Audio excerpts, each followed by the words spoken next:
Hello students, welcome to engineers Pathshala. हम लोग environmental engineering पढ़ रहे हैं। आज लेक्चर 7 पढ़ेंगे। बीच में बहुत ज़्यादा गैप हो गया।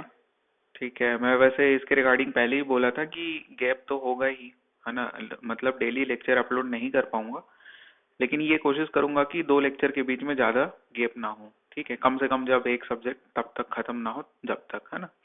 ठीक है, तो स्टार्ट करते हैं आज का लेक्चर।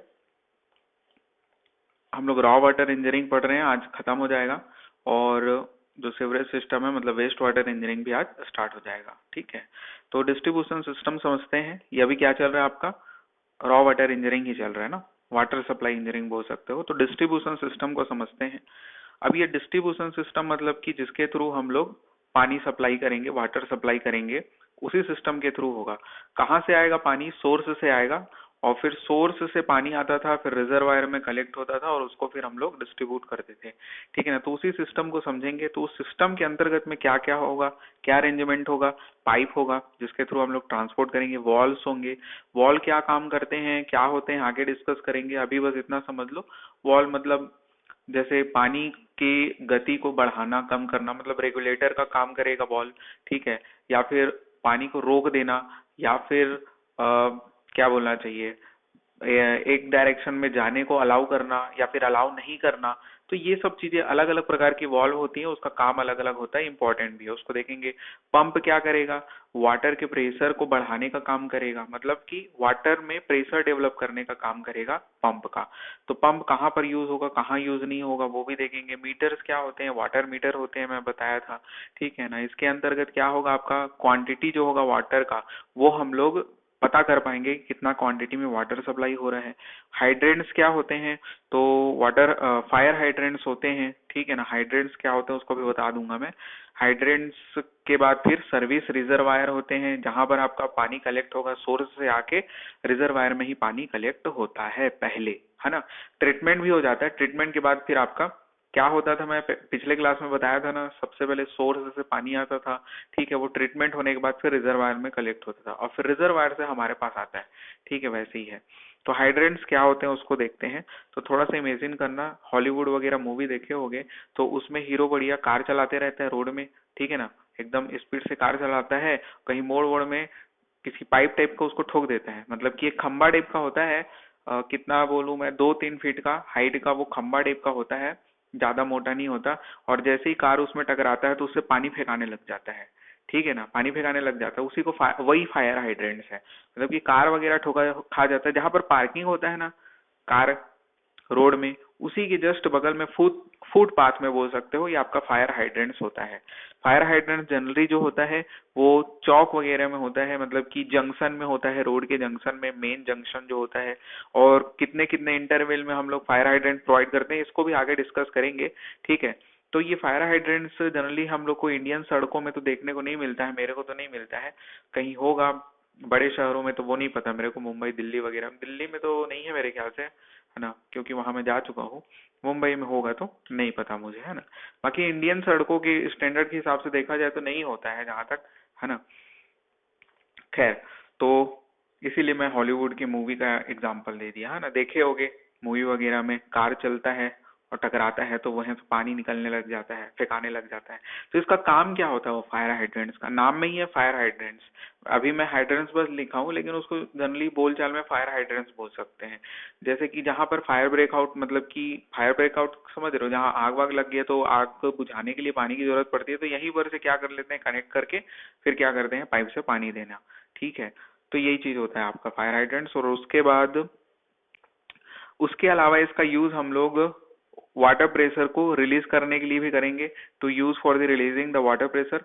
वाटर प्रेशर जो है एकदम ज्यादा भी नहीं होना चाहिए, कम भी नहीं होना चाहिए। तो water pressure should not be less than 1 kg/cm²।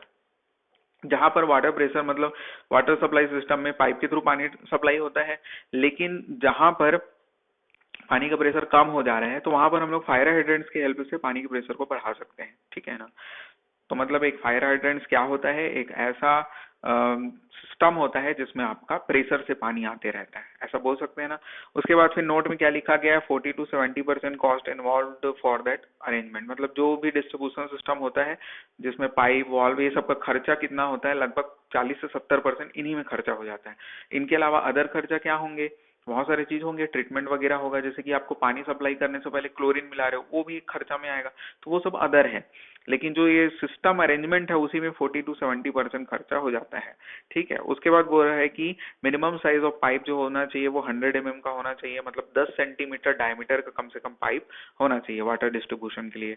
Water pressure requirement, ठीक है, वाटर प्रेशर इतना तक होना चाहिए कि अगर सिंगल स्टोरी बिल्डिंग है तो वहां पर 7 मीटर हम लोग मान के चलते हैं, जहां पर सिंगल स्टोरी बिल्डिंग है तो वहां पर स्टैंडर्ड हमको मान के चलना है कि 7 मीटर तक पानी क्या हो जाए, चल दे उस, मतलब ये हाइट है एक हिसाब से। उसके बाद फिर डबल स्टोरी बिल्डिंग के लिए 12 मीटर और 3 स्टोरी बिल्डिंग के लिए 17 मीटर तक पानी ऊपर हाइट तक चल दे, उतना प्रेशर पानी में होना चाहिए। ठीक है ना, बस यही चीज बोलना चाह रहा है। तो आपको याद क्या रखना है, सिंगल स्टोरी के लिए हाइट याद रखना 7 मीटर, डबल स्टोरी के लिए 12 मीटर याद रखना, और 3 स्टोरी के लिए 17 मीटर याद रखना है वाटर प्रेशर रिक्वायरमेंट। ठीक है, उसके बाद फिर देखते हैं डिस्ट्रीब्यूशन सिस्टम जो होता है वो 3 प्रकार का हो सकता है। ग्रेविटी सिस्टम हो सकता है, डायरेक्ट पंपिंग सिस्टम हो सकता है, और कंबाइंड सिस्टम हो सकता है। कंबाइंड सिस्टम दोनों से मिलकर, ग्रेविटी और पंपिंग दोनों से मिलकर बना रहेगा। नाम में ही है ग्रेविटी सिस्टम, मतलब जिसमें हम लोग एक्सटर्नल कोई पंप वगैरह नहीं लगा रहे हैं, बस हमारा जो सोर्स है या फिर रिजर्वायर है वो कहाँ पर रहेगा, वो थोड़े हाइट में रहेगा, मतलब सिटी जो रहेगा वो नीचे में रहेगा और रिजर्वायर आपका हाइट में रहेगा, जिससे क्या होगा कि ग्रेविटी के थ्रू ही हम लोग पानी को सप्लाई कर देंगे हमारे सिटी में, कोई भी पंप की जरूरत नहीं पड़ेगी। तो उसी को हम लोग ग्रेविटी सिस्टम बोलते हैं। तो लिखा है कि इट नीड्स अ लेक और the reservoir as a source of supply located at sufficient higher level. ठीक है ना, वही हाइट में होना चाहिए, ठीक है, टाउन से हाइट में होना चाहिए। And this system is economical and reliable, ये सिस्टम अच्छा होता है, रिलायबल होता है, लेकिन इसमें पंप की जरूरत नहीं पड़ती है। ठीक है, मतलब पंप की जरूरत नहीं पड़ती, इसलिए इकोनॉमिकल भी होता है। और लेकिन मैं ये बोलना चाह रहा था कि जैसे कि आपका फायर वगैरह, फायर ब्रेकआउट्स में जब हाई प्रेशर की पानी की जरूरत पड़ती है तो उस समय ये थोड़ा सा वीक पड़ जाता है ये सिस्टम। ठीक है ना, ग्रेविटी सिस्टम शायद नहीं लिखा हूँ क्या, तो लिख सकते हो। ठीक, उसके बाद फिर direct pumping system. Direct pumping system क्या होता है, इसमें हम लोग क्या करेंगे, अपने को जरूरत नहीं है कि रिजर्वायर या फिर जो सोर्स है वो ऊपर होना चाहिए, कोई जरूरत नहीं है, नीचे भी हो सकता है, लेवल में भी हो सकता है। तो हमको क्योंकि पंप चाहिए, ठीक है ना, पंप के थ्रू हम लोग वाटर में प्रेशर डेवलप करेंगे, इसलिए इस सिस्टम का नाम भी क्या पड़ गया है, पंपिंग सिस्टम या फिर डायरेक्ट पंपिंग सिस्टम। तो इसमें क्या होता है, जो भी ट्रीट होके आता है वाटर, मतलब ट्रीट कहाँ से होके आएगा, जो ट्रीटमेंट सिस्टम वहां से साफ होके आएगा, वहां से फिर डायरेक्टली कहाँ होता है, पंप के थ्रू पानी डिस्ट्रीब्यूट किया जाता है। ठीक है, पानी डिस्ट्रीब्यूट किया जाता है, और विदाउट स्टोरिंग भी हम लोग इसको डिस्ट्रीब्यूट कर सकते हैं। ठीक है ना, higher lift pump without storing, मतलब कि जो पंप होते हैं वो हाई प्रेशर डेवलप करते हैं, ठीक है, हाई पावर के होते हैं, और फिर वो डायरेक्ट डिस्ट्रीब्यूट कर देता है। डिस्ट्रीब्यूशन सिस्टम में रिजर्वायर की भी जरूरत नहीं पड़ती है। This system is not commonly preferred, लेकिन इस सिस्टम का हम लोग कॉमनली प्रेफर नहीं करेंगे। अपने से खुद से बताओ क्यों नहीं करेंगे, अब ये तो अच्छा तो लग रहा है कि इतना बढ़िया प्रेशर डेवलप कर रहा है, रिजर्वायर की भी जरूरत नहीं पड़ती है, और जब फायर ब्रेकआउट्स में ज्यादा क्वांटिटी में पानी, ज्यादा प्रेशर में पानी की जरूरत पड़ेगी तो भी अपने को मिल जाएगा, है ना। तो भी क्यों अच्छा नहीं होता, क्योंकि इस सप्लाई, एक तो इकोनॉमिकल नहीं होता, ठीक है ना, इकोनॉमिकल नहीं होता, एक पंप की जरूरत पड़ेगी और बहुत हाई प्रेशर वाले, हाई पावर वाले पंप की जरूरत पड़ेगी, और उसके अलावा इलेक्ट्रिसिटी की जरूरत पड़ेगी। तो दिन भर इलेक्ट्रिसिटी की जरूरत पड़ेगी, मतलब जितने समय तक आपका पानी सप्लाई करना है, तो जब इलेक्ट्रिसिटी कट हो जाएगा तो फिर कहाँ से ये काम करेगा सिस्टम। तो इसलिए ये उतना ज्यादा इफेक्टिव मेथड नहीं होता है। तो ये बोल रहा है कि इसीलिए ये कॉमनली प्रिफर्ड नहीं किया जाता है। तो during fire accident large quantity of the water higher pressure can be pumped to put off the fire. वही चीज बोला ना कि जब फायर एक्सीडेंट वगैरह हो जाता है तो लार्ज क्वांटिटी में पानी और हाई प्रेशर में पानी हमको मिल जाता है इस सिस्टम के हेल्प से। ठीक है ना, उसके बाद बोल रहे हैं कि कंबाइंड या फिर डुअल सिस्टम, जो दोनों ऊपर का मेथड पड़े उन्हीं का कंबाइंड। ठीक है, तो क्या हो जाएगा आपका? तो it is the combination of the gravity and direct pumping system, also known as direct indirect system. तो इस सिस्टम को हम लोग डायरेक्ट इनडायरेक्ट सिस्टम भी बोल सकते हैं, दोनों का मिश्रण है। मोस्ट वाइडली अडॉप्टेड सिस्टम है आपका, ठीक है ना। तो जब हमको हायर प्रेशर की जरूरत पड़ेगी तो पंप चला दो, और जब नहीं है तो नॉर्मल ग्रेविटी की हेल्प से हम लोग डिस्ट्रीब्यूशन कर देंगे पानी का। तो इसलिए सबसे ज्यादा अच्छा मेथड हो जाता है। तो रिलायबल है, इकोनॉमिकल है, इफेक्टिव सिस्टम है। Some water is always reserved and can be useful during the peak demand, ठीक है ना। तो इसमें क्या होता है, इस सिस्टम में हम लोग कुछ पानी को हमेशा रिजर्व करके भी रखेंगे, ठीक है, कुछ पानी को हमेशा रिजर्व करके रखेंगे, और जो कि पीक डिमांड में हेल्पफुल रहेगा। पीक डिमांड मतलब वो समय जहां पर पानी की जरूरत बहुत एक्सेस में पड़ती है, तो वहां पर क्या करेंगे, जो रिजर्व करके रखे रहेंगे उसी पानी का यूज कर लेंगे। तो वही चीज बोल रहा है कि एक फायदा और होता है, इस सिस्टम में हम लोग पानी को रिजर्व करके रखते हैं। Some water is always reserved and can be useful during the peak demands, ठीक है। उसके बाद in fire accident large quantity of the water can be drawn, ठीक, वही चीज है आपका। आगे बढ़ते हैं हम। उसके बाद देखते हैं layout of the distribution system. जो डिस्ट्रीब्यूशन सिस्टम होता है, ठीक है, वो सिस्टम कितने प्रकार से हो सकता है, मतलब उसका अरेंजमेंट कौन कौन सा होता है। तो डेड एंड सिस्टम होता है, ठीक है। लेआउट हम लोग पढ़ रहे हैं, डिस्ट्रीब्यूशन सिस्टम का लेआउट बोलना चाहिए, ठीक है। तो लेआउट चार प्रकार का हो सकता है। डेड एंड सिस्टम हो सकता है, डेड एंड को ही हम लोग ट्री सिस्टम भी बोलते हैं। उसके अलावा ग्रिड आयरन सिस्टम होता है, उसके अलावा सर्कल या फिर रिंग सिस्टम होता है, रेडियल सिस्टम होता है। इन सबको एक एक करके डिस्कस करते जाएंगे। तो सबसे पहले डेड एंड सिस्टम।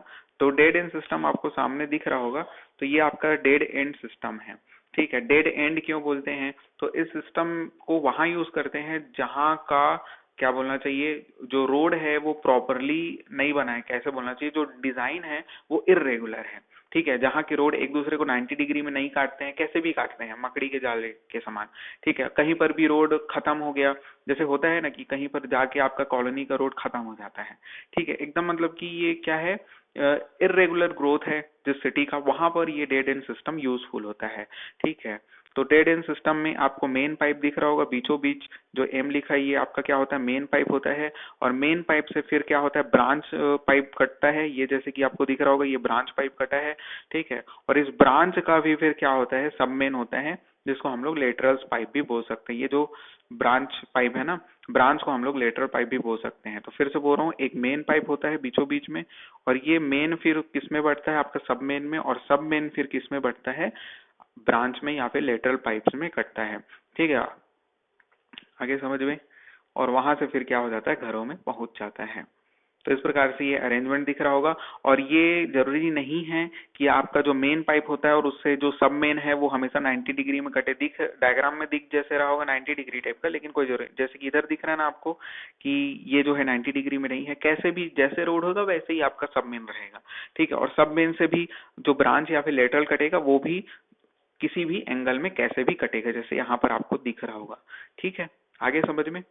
आगे बढ़ते हैं। डेड एंड सिस्टम के बारे में बोल रहा है कि this system is useful for the old towns and cities with irregular and unplanned development. जहां पर आपका इरेगुलर या फिर कोई प्लानिंग के साथ डेवलपमेंट नहीं हुआ है, ऐसे सिटीज में हम लोग जनरली इसका यूज करेंगे। सिंपल एंड इकोनॉमिकल मेथड होता है, इसका डिजाइनिंग इजी रहता है, ठीक है। इसमें कट ऑफ वॉल जो होती है उसकी भी जरूरत कम पड़ती है, ठीक है। और पाइप का लेंथ भी इसमें कम होता है। फिर से बोल रहा हूँ, ये सिंपल मेथड है, इकोनॉमिकल मेथड है। जो कट ऑफ वॉल्व होते हैं, वॉल्व क्या होते हैं वो उसको आगे और अच्छे से डिस्कस करेंगे, अभी बस समझ लो। जो वॉल्व जो होता है उसकी कम जरूरत पड़ती है, कम मतलब कि क्वांटिटी में नंबर ऑफ वॉल्व कम होते हैं, और शॉर्ट पाइप का लेंथ होता है, पाइप का लेंथ भी आपका क्या होता है, छोटा होता है, तो इसलिए इकोनॉमिकल भी मेथड होता है। लेकिन इसकी क्या क्या कमियां हैं उसको आगे देखेंगे। Water stagnation at the dead end leads to the pollution, मतलब कि जहां पर आपका डेड एंड होता है, जहां पर पाइप आपका खत्म हो गया, वहां पर जाके क्या हो जाएगा, आपका पानी कलेक्ट हो जाएगा लास्ट में। और पानी वहां पर कलेक्ट होने के साथ साथ दिन, मतलब कि समय के साथ क्या हो जाएगा, सड़ने लग जाएगा, ठीक है। तो वहां पर क्या हो जाएगा, पॉल्यूशन डेवलप नहीं हो जाएगा, वहां पर इनक्रस्टेशन हो जाएगा लास्ट में, जहां पानी जम गया है वहां पर, ठीक है ना। और ऐसा भी हो सकता है कि हम लोग अगर पानी में क्लोरीन वगैरह मिलाए हैं तो वहां पर क्लोरीन भी जाके जम जाएगा। तो ये सब प्रॉब्लम हो सकता है, जिसको हमको हटाना पड़ता है, अदरवाइज पानी क्या हो जाएगा, पॉल्यूट हो जाएगा, ठीक है। और हटाने के लिए फिर हम लोग को वॉल्व यूज करना पड़ता है, एक्स्ट्रा वॉल्व, जिसको हम लोग स्कोरिंग वॉल्व बोलते हैं, उसको आगे डिस्कस करेंगे। तो in case fire breakouts rate of supply can not be increased. और डेड एंड सिस्टम में ये होता है कि वाटर प्रेशर का भी प्रॉब्लम होता है। मतलब जैसे मेन होता है, मेन पाइपलाइन होता है, मेन पाइपलाइन से सब मेन होता है, और सब मेन से फिर क्या होता है, ब्रांच या फिर लेटरल पाइप्स होते हैं। तो वो एंड तक पानी पहुंचते पहुंचते पानी का प्रेशर क्या हो जाता है, कम हो जाता है। तो पानी का प्रेशर अच्छा हर जगह डिस्ट्रीब्यूट नहीं होता है। आ रहा है ना समझ में? इस सिस्टम में जो वाटर प्रेशर डिस्ट्रीब्यूशन है वो यूनिफॉर्म नहीं होता है। तो जिसके कारण क्या होता है, जहाँ फायर ब्रेकआउट्स की जरूरत पड़ती है, जहाँ ज्यादा पानी की जरूरत पड़ती है फायर डिमांड के लिए, तो वहां पर हमको प्रेशर अच्छे से नहीं मिल पाता है। तो water pressure is not uniform, ठीक है। और वही बोल रहे हैं कि fire breakouts rate of supply can not be increase, और प्रेशर को हम लोग इंक्रीज नहीं कर सकते हैं। मेंटेन कॉस्ट इज, मतलब कि इसका मेंटेनेंस कॉस्ट हाई होता है। वो कैसे हाई होगा, जैसे कि ये डिस्ट्रीब्यूशन सिस्टम अगर फेल हो गया, कहीं पर हमको मरम्मत या फिर रिपेयर की जरूरत है, तो जिस जगह में रिपेयर की जरूरत है वो बस इफेक्टेड नहीं होगा, पूरा बहुत बड़ा एरिया इफेक्टेड होगा अगर हमको रिपेयर की जरूरत किसी छोटे एरिया में भी पड़ी तो, ठीक है। तो इसलिए क्या हो जाता है, इसका मेंटेनेंस कॉस्ट हाई पड़ जाता है, पूरे सिस्टम को ही बंद करना पड़ता है पहले, ठीक है। और उसके बाद फिर हम लोग क्या करते हैं, रिपेयर करते हैं। तो मेंटेनेंस कॉस्ट इसका क्या बोलना चाहिए, थोड़ा सा कॉम्प्लिकेटेड होता है, ठीक है। मेंटेनेंस कॉम्प्लिकेटेड होता है, ठीक है। और उसके बाद फिर लार्ज एरिया क्या होता है, इफेक्ट होता है, वही चीज लिखा है।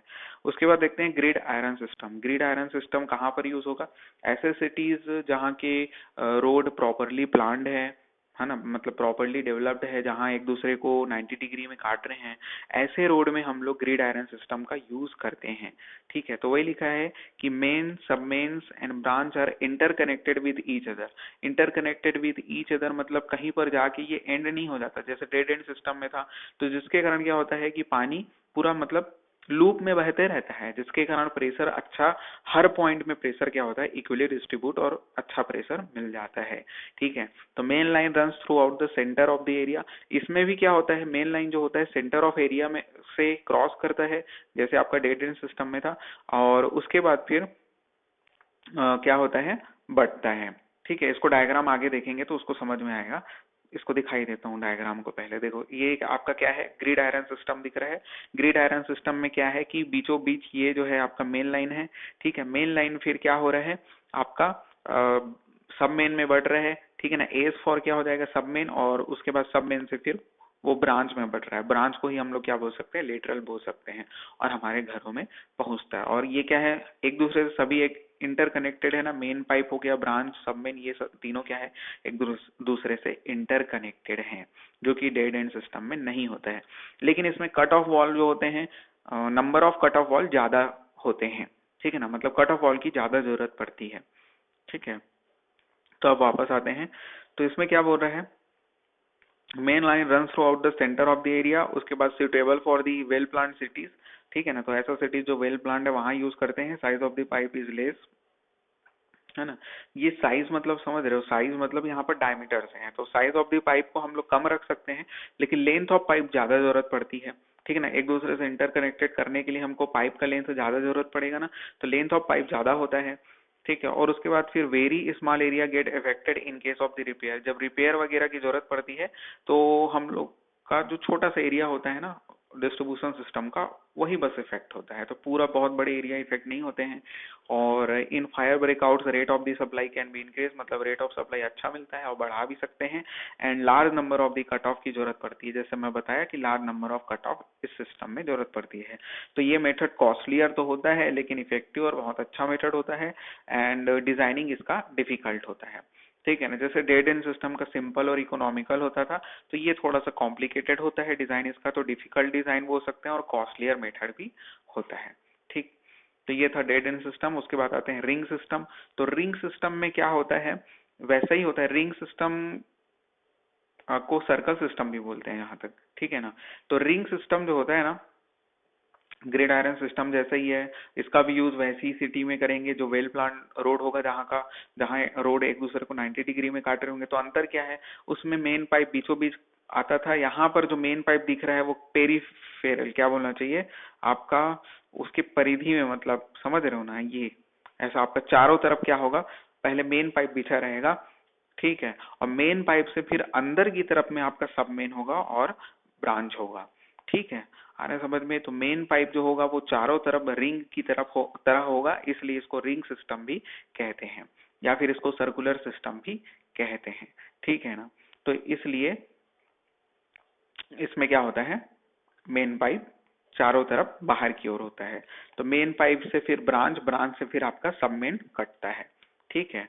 मेन से ही आपका क्या हो जाएगा, सब मेन, और सब मेन से फिर ब्रांच कटता है, उल्टा बोल दिया था शायद। तो सब मेन है, सब मेन से यहाँ पर ब्रांच लाइन कटेगा, और ब्रांच लाइन से फिर क्या हो जाएगा, मतलब बाकी सब सेम होता है ग्रिड सिस्टम की तरह, बस अंतर यहाँ पर बीचों बीच मेन पाइप नहीं होता है, उसी का रहता है।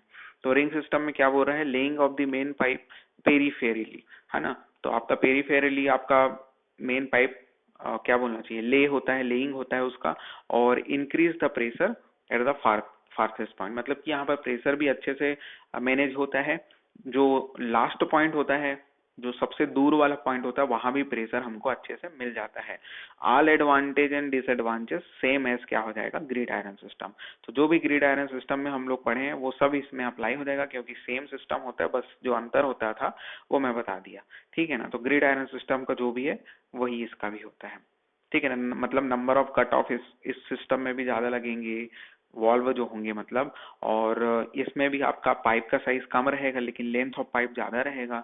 ये सिस्टम का भी डिजाइन थोड़ा कॉम्प्लिकेटेड रहेगा, ठीक है, और थोड़ा सा कॉस्टलियर रहेगा, लेकिन ये अच्छा सिस्टम होगा, प्रेशर अच्छे से डिस्ट्रीब्यूट करेगा, और जब फायर डिमांड की जरूरत पड़ेगी, फायर ब्रेकआउट्स के समय, ये प्रेशर भी अच्छे से दे पाएगा। तो वही सब चीज है। उसके बाद रेडियल सिस्टम देखते हैं। रेडियल सिस्टम को ही हम लोग जोनल सिस्टम भी बोलते हैं, क्योंकि जोन में डिस्ट्रीब्यूट होता है, और हर एक जोन का अपना रिजर्वायर होता है, वहां पर पानी पहले कलेक्ट होता है, और पानी जोन में जब कलेक्ट हो जाता है अपने, उसके बाद फिर वो आउटर पेरीफेरी की ओर जाता है। मतलब ये उल्टा होता है, किसका बोल सकते हैं, रिंग सिस्टम का। पहले आपका सेंटर में रिजर्वायर में पानी कलेक्ट होता है, और उसके बाद फिर क्या होता है, डिस्ट्रीब्यूट होता है।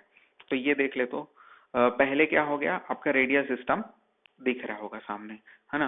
तो ये रेडियल सिस्टम दिख रहा होगा, इसमें मेन पाइप आपका बीचों बीच रहता है, मेन पाइप फिर सब मेन में बटेगा, और ये कहाँ पर आके पानी कलेक्ट होगा, ये जो 4 जोन दिख रहा है, मतलब 4 जरूरी नहीं है, हर एक एरिया का जो जोन होगा वहां पर आके क्या होगा, डिस्ट्रीब्यूशन रिजर्वायर बोल सकते हो, वहां पर पानी कलेक्ट होगा, और उसके बाद फिर बाहर की ओर डिस्ट्रीब्यूट होगा, पेरीफेरी की ओर, ठीक है, आगे समझ में। तो वही चीज है, area is divided into small number of distribution zones. Area को हम लोग जोन्स में डिवाइड करेंगे, and all zones are, and क्या बोल रहे हैं, ऑल्सो कॉल्ड जोनल सिस्टम। मतलब इसको जोन में क्योंकि डिवाइड होता है डिस्ट्रीब्यूशन सिस्टम, इसको जोनल सिस्टम भी बोलते हैं इसीलिए। And centre of each zone distribution reservoir is provided, और हर एक जोन के सेंटर में आपका डिस्ट्रीब्यूशन रिजर्वायर प्रोवाइड किया जाता है, जहां पर पानी कलेक्ट होता है। Water from these reservoir running towards the periphery of the zone, ठीक है ना। तो पेरीफेरी की ओर, उसके बाद रिजर्वायर में आने के बाद वो पेरीफेरी की ओर डिस्ट्रीब्यूट करेगा पानी को। एंश्योर हाई प्रेशर, तो इस सिस्टम में भी हमको हाई प्रेशर मिलता है, एफिशिएंट वाटर डिस्ट्रीब्यूशन सिस्टम होता है ये, ठीक है ना। मतलब ये भी अच्छा मेथड होता है। Suitable for the cities with radial road, जहाँ का रोड रेडियल हो, ठीक है। रेडियल मतलब ये जो दिख रहा होगा ना डायग्राम, इसी को रेडियल बोलते हैं, स्टार टाइप का। तो इसी पैटर्न से जहां पर जिस सिटी में रोड है वहां पर हम लोग इसका यूज करते हैं। तो ये पैटर्न ऑफ रोड हम लोग ट्रांसपोर्टेशन इंजीनियरिंग पढ़ते हैं, तो वहां पर आपको समझ में आएगा तो ये कहाँ पर यूज होगा, ठीक है।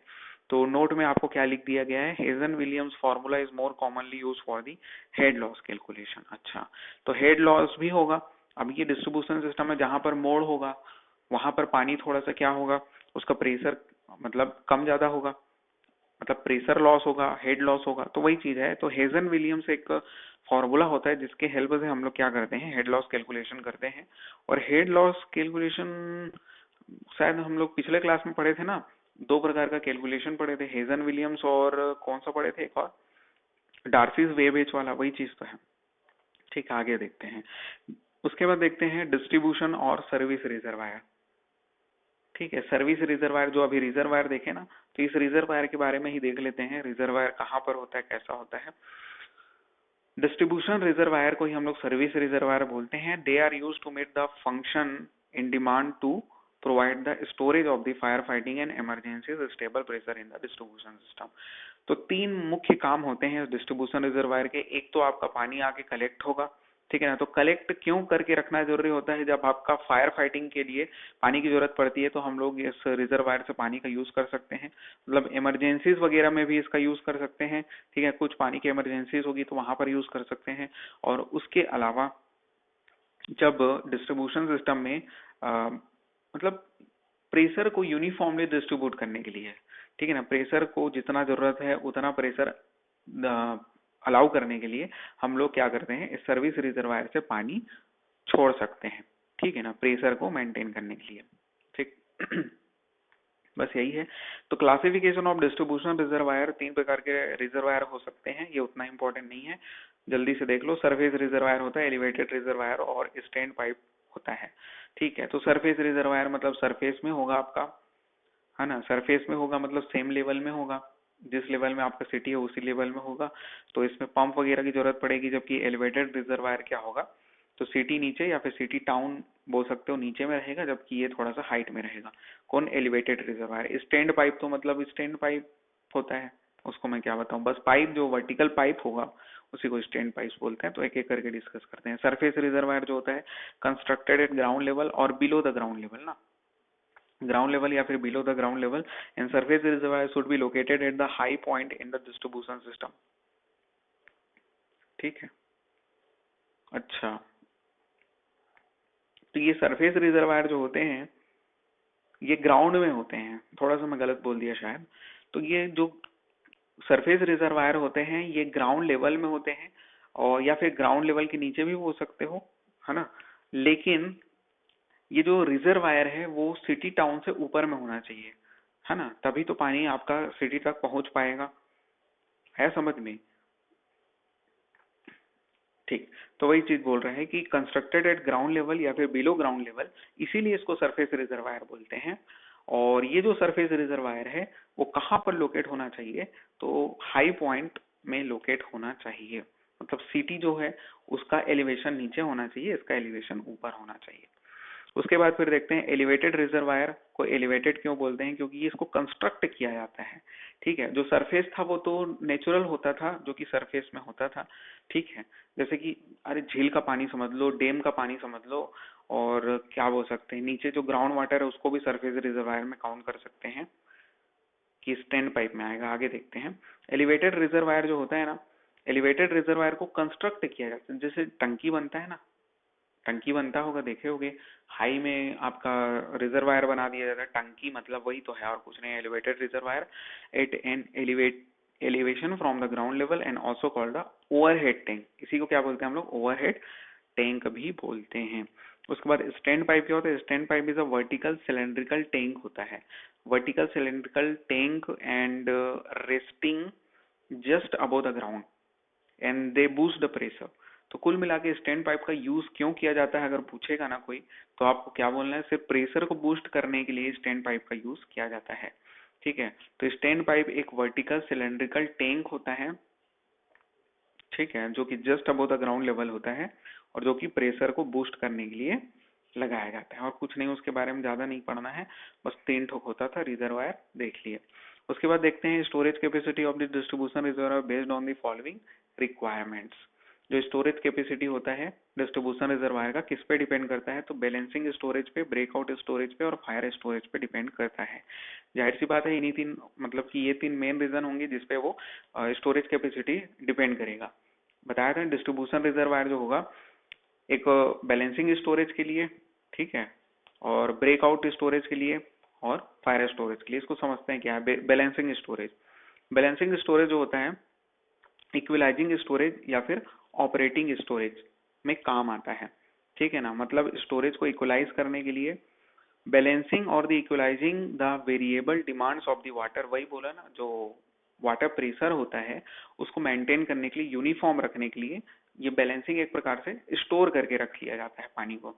ठीक है, रिजर्व में बोलना चाहिए, तो वही चीज है और कुछ नहीं है। तो इक्विलाइजिंग स्टोरेज या फिर ऑपरेटिंग स्टोरेज भी बोलते हैं बैलेंसिंग स्टोरेज को, और बैलेंसिंग करने का काम करता है ये प्रेशर को, equalising the variable demand of the water, जो भी वेरिएबल डिमांड होता है उसको ये फुलफिल करने का काम करता है। और बैलेंसिंग स्टोरेज का भी कुछ मेथड होता है, हाइड्रोग्राफ मेथड और मास कर्व मेथड, ये काम का नहीं हो उतना बस नाम याद रख सकते हो। बैलेंसिंग स्टोरेज का भी मेथड है, हाइड्रोग्राफ और मास करो मेथड। ब्रेक डाउन स्टोरेज क्या होता है, तो break down storage to take care of the emergencies, नाम में ही है ब्रेक डाउन जहां पर हो गया है स्टोरेज ब्रेकडाउन के लिए। तो to take care of the emergencies, emergencies जैसे कि आपका failure of pump, pump fail हो गया है, या फिर जहां पर इलेक्ट्रिसिटी सप्लाई कट हो गया है ना, तो पंप बिजली से चलता है, तो इलेक्ट्रिसिटी सप्लाई फेलवर हो गया है या फिर पंप फेल हो गया है, तो उस केस में भी रिजर्वायर, डिस्ट्रीब्यूशन रिजर्वायर यूजफुल होता है। About 25% of the total storage capacity of the distribution reservoir is provided, मतलब कि 25% जो होता है टोटल रिजर्वायर की कैपेसिटी का हम लोग ब्रेकआउट स्टोरेज के रूप में रखते हैं। आगे समझ में, फायर स्टोरेज तीसरा काम होगा, इसका नाम से ही क्लियर है, fire storage to provide the water for the fire fighting purpose. और ये जो होता है 1 से 4 litre per capita per day के हिसाब से हम लोग स्टोर करते हैं as per the normal Indian condition, मतलब समझ आ गया ना। फायर फाइटिंग के पर्पज से जो स्टोर करके रखते हैं फायर स्टोरेज कहलाएगा। 1 to 4 litre per capita per day. Total capacity इस हिसाब से आपको याद रखना है, ये चीज ये ज्यादा इंपॉर्टेंट हो जाएगा। Total capacity of the distribution reservoir इसके बराबर होगा, बस तीनों को जोड़ दोगे, balancing storage, break down storage and fire storage. ठीक है, फिर से बोल रहा हूँ, बैलेंसिंग स्टोरेज क्या होता है वो मैं बता दिया हूँ। Balancing storage, break down storage और फायर स्टोरेज, तीनों के समेशन के बराबर होगा आपका टोटल स्टोरेज या फिर total capacity of the distribution reservoir. Balancing equalise करने के लिए डिमांड को, ब्रेक डाउन जो होता है, ठीक है, मतलब फेलवर वगैरह हो गया पंप को, तो उसके लिए काम आएगा, और फायर फाइटिंग के पर्पस के लिए फायर स्टोरेज। ठीक, आगे देखते हैं components of the distribution reservoir. तो डिस्ट्रीब्यूशन रिजर्वायर के क्या क्या कंपोनेंट्स हो सकते हैं, वॉल्स हो सकते हैं, मेन होल्स होता है, फायर हाइड्रेंट्स होता है, वाटर मीटर होता है, तो ये सबको डिस्कस करते हैं। तो वॉल्स करके हेडिंग डाल लो, कौन कौन से वॉल होते हैं और किसका क्या क्या यूज होता है, ठीक है ना। तो valve it is provided to control the flow of water, ठीक है ना, वाटर के फ्लो को कंट्रोल करने के लिए, क्लीनिंग एंड रिपेयर पर्पस के लिए इसका यूज होता है। ठीक है, क्लीनिंग एंड रिपेयर पर्पस में भी वॉल्व का यूज होगा। And regulate the pressure, pressure को रेगुलेट करने के लिए, and to release and admit the air, ठीक है, एयर को रिलीज करने के लिए, एयर को एडमिट करने के लिए भी वॉल का यूज होता है। एक एक करके देखेंगे, ये जो 3 वॉल आपको दिख रहे होंगे ना, 1 2 3, स्लुइस वॉल को ही हम लोग गेट वॉल बोल रहे हैं, और बटरफ्लाई फ्लाई वॉल है, और उसके अलावा ग्लोब वॉल है। ये तीनों का यूज हम लोग रेगुलेट करने के लिए करते हैं वाटर के फ्लो को, ठीक है ना। तो to regulate the water flow हम लोग स्लुइस वॉल, ये सबसे मेन वॉल है। तो बटरफ्लाई वॉल का यूज किस लिए होगा, ग्लोब वॉल का यूज किस लिए होगा, तो इनका भी रेगुलेट करने के लिए, लेकिन कौन से कंडीशन में उसको हम लोग देखेंगे। तो पहले तो यही याद रखना है, स्लुइस वॉल या फिर गेट वॉल, ये हर एक जंक्शन में, मतलब जहां पर आपका पाइप एक दूसरे को कट कर रहे हैं, हर एक जंक्शन में होगा। या फिर ऐसा समझ सकते हैं कि रोड का जो चौक चौराहा है, ठीक है, तो रोड जहां पर एक दूसरे को काटते हैं वहां पर पाइप भी काटेंगे, जाहिर सी बात है, तो वहां पर आपका स्लुइस वॉल होगा। ठीक है, स्लुइस वॉल को ही हम लोग गेट वॉल भी बोलते हैं। आगे समझ में, तो स्लुइस वॉल को ही हम लोग गेट वॉल बोलते हैं वाटर के फ्लो को रेगुलेट करने के लिए। बटरफ्लाई वॉल क्या होता है, तो इसका भी यूज रेगुलेट करने के लिए एंड स्टॉप करने के लिए वाटर फ्लो को स्टॉप करने के लिए बटरफ्लाई वॉल का यूज किया जाता है, specially in large size conduct. ये अंतर होता है, ठीक है ना। तो ग्लोब वॉल और क्या बोलना चाहिए, बटरफ्लाई वॉल में यही अंतर होता है कि जो लार्ज साइज कंडिट, मतलब समझ रहे हो ना, पाइप को ही बोलते हैं। तो जो लार्ज साइज जो कंडिट होते हैं, जो ज्यादा साइज के जो पाइप होते हैं, उनके लिए हम लोग बटरफ्लाई वॉल का यूज करते हैं, और जो लेस साइज के होते हैं, लेस देन जो 100 mm साइज के होते हैं, उसके लिए ग्लोब वॉल का यूज करते हैं। ठीक है, तो globe valve to regulate the flow and it is normally used in the pipe of the small diameter, और लेस देन क्या हो जाएगा 100 mm, मतलब 10 सेंटीमीटर से कम साइज के पाइप के लिए हम लोग ग्लोब वॉल का यूज करते हैं। हो गया, आगे बढ़ते हैं। चेक वॉल इंपॉर्टेंट है, चेक वॉल को ही हम लोग रिफ्लक्स वॉल भी बोलते हैं और नॉन रिटर्निंग वॉल भी बोलते हैं। बहुत इंपॉर्टेंट, पहले तो आपको यही याद रखना है, किसी भी फॉर्म में पूछ सकता है, चेक वॉल भी बोल सकता है, रिफ्लक्स वॉल भी बोल सकता है, नॉन रिटर्निंग वॉल भी बोल सकता है। नॉन रिटर्निंग तो जनरली नहीं पूछेगा, क्योंकि इसमें मीनिंग थोड़ा सा क्लियर हो जाएगा इसका, नॉन रिटर्निंग। ठीक है, तो ये एक्चुअली में चेक वॉल या फिर रिफ्लेक्स वॉल क्या होता है, यूनी डायरेक्शनल होता है, मतलब एक ही डायरेक्शन में फ्लो को अलाउ करता है, एंड वाटर जब रिटर्न होता है तो उसको ब्लॉक कर देता है, पास नहीं होने देता है। तो ये कुछ ऐसा गेट होता है इसका। It allow the water to flow in the one direction only, and it is useful when pump fail या फिर स्टॉप हो जाता है जब pump, and water is prevent from the flowing back. तो इससे फायदा क्या होता है, फ्लोइंग बैक जो पानी आ रहा है उसको रोक देता है। तो उससे फायदा ये होता है कि ये पंप में जाके फिर से वो नहीं जाता, मतलब पंप में वापस नहीं जाता है प्रेशर के साथ। अदरवाइज क्या होगा, जैसे ही आपका वाटर सप्लाई बंद करोगे तो वो पंप में वापस आ जाएगा। ठीक है, और जिससे क्या हो जाता है, पंप की खराब होने की चांसेस, यानी पंप के लिए डेंजरस हो सकता है। तो वही बोल रहा है, pump the save the from the possible damage. तो जो पॉसिबल डैमेज हो सकते थे पंप में, उससे बचाने का काम करता है, मतलब हेमरिंग हो जाएगा ना, नहीं तो वाटर हेमर समझ रहे हो ना, तो वही चीज है, उससे बचा रहा है थोड़ा बहुत। ठीक है, तो चेक वाल्व क्या होता है, चेक वाल्व क्या होता है, बस एक लाइन में यही बोलना कि मतलब कि वन डायरेक्शन में फ्लो को अलाउ करता है, बस खत्म। उसके बाद देखते हैं एयर वॉल। एयर वॉल को ही हम लोग एयर रिलीफ वॉल बोलते हैं, नाम से ही क्लियर हो गया होगा। एयर वॉल या फिर एयर रिलीफ वॉल, एयर को रिलीफ करने का काम करता है। ठीक है, it helps to admit the air into the pipe when negative or the vacuum pressure is created। तो जब आपका वैक्यूम प्रेशर क्रिएट, वैक्यूम मतलब समझ रहे हो ना, कि जब हवा ही नहीं बचा तो वैक्यूम बोलते हैं उसको, वैक्यूम प्रेशर या फिर निगेटिव प्रेशर क्रिएट हो जाता है ना, तो जो क्या करेगा, वाटर के फ्लो को डिस्ट्रक्शन करेगा ना, समझ रहे हो। तो वाटर फ्लुएंटली फ्लो हो उसके लिए आपको ये एयर वॉल की जरूरत पड़ती है। It helps to admit the air, ठीक है, एडमिट करता है एयर को इनटू द पाइप, है ना। और वैक्यूम प्रेशर जहाँ पर क्रिएट होता है या फिर नेगेटिव प्रेशर, तो उससे बचाने का काम करता है। Air valve are located at the summit point. कहाँ पर लोकेटेड होता है एयर वॉल्व, तो समिट पॉइंट में लोकेटेड होते हैं, एंड जहां पर आपका पाइप का ग्रेड चेंज होता है वहां पर भी ये लोकेटेड होते हैं। समिट पॉइंट मतलब समझ रहे हो, समिट पॉइंट मतलब कैसे बताऊं, जैसे कि ये आपका पाइप है, ये ऐसा पाइप है, ठीक है ना, तो ये जो ऊपर का जो इसका क्राउन है या फिर शीर्ष है, इस पॉइंट को ही हम लोग क्या बोलेंगे, समिट बोलेंगे। तो जो हाई पॉइंट होगा उसका, हाई नोट, उसी को हम लोग क्या बोलेंगे, उसका समिट पॉइंट बोलेंगे। तो समिट पॉइंट में, और जहां पर आपका change in grade grade to the steeper, जैसे कि यहाँ पर एक पाइप जा रहा है, ठीक है, और उसके बाद फिर ये ग्रेड चेंज हो गया ना, यहाँ पर ग्रेड चेंज हो गया, तो जहां पर आपका ग्रेड चेंज होता है वहां पर भी हम लोग यूज करते हैं। ठीक है, किसका, एयर वॉल्व या फिर एयर रिलीफ वाल्व का यूज करते हैं। जैसे कि कैसे मैं बताऊं, ये ऐसा टाइप का मान ले, फिर से पाइप बना देता हूँ, ये पाइप है मान लो। तो ये आपका यहाँ पर एक ग्रेड चेंज हुआ कि नहीं, आपका तीखा ग्रेड आया है यहाँ पर, या फिर उल्टा बोल सकते हो, यहाँ पर इस वाले पॉइंट में भी सीधा जा रहा था आपका, यहाँ पर सीधा पाइप जा रहा है और उसके बाद फिर अचानक से ग्रेड चेंज हो गया, तो वहां पर हम लोग एयर रिलीफ वॉल्व प्रोवाइड करते हैं। उसके बाद स्कोर वॉल्व या फिर ब्लो ऑफ वॉल्व या फिर ड्रेन वॉल्व भी बोलते हैं। ठीक है, पहले तो देख लो क्या क्या है। स्कोर वॉल्व को ही कौन कौन सा वॉल्व बोलते हैं, स्कोर वॉल्व को ही हम लोग ब्लो ऑफ वॉल्व बोलते हैं और ड्रेन वॉल्व भी बोलते हैं। ठीक है, तो कहाँ पर ये लोकेट होगा, डेड एंड सिस्टम में जनरली इसका यूज करते हैं, जहां पर डेड एंड्स होते हैं पाइप के वहां पर यूज करते हैं। ठीक है, क्योंकि वहां पर पानी जाके कलेक्ट हो जाएगा और वहां पर पीपीटी वगैरह जम जाएगा, समझ रहे हो ना।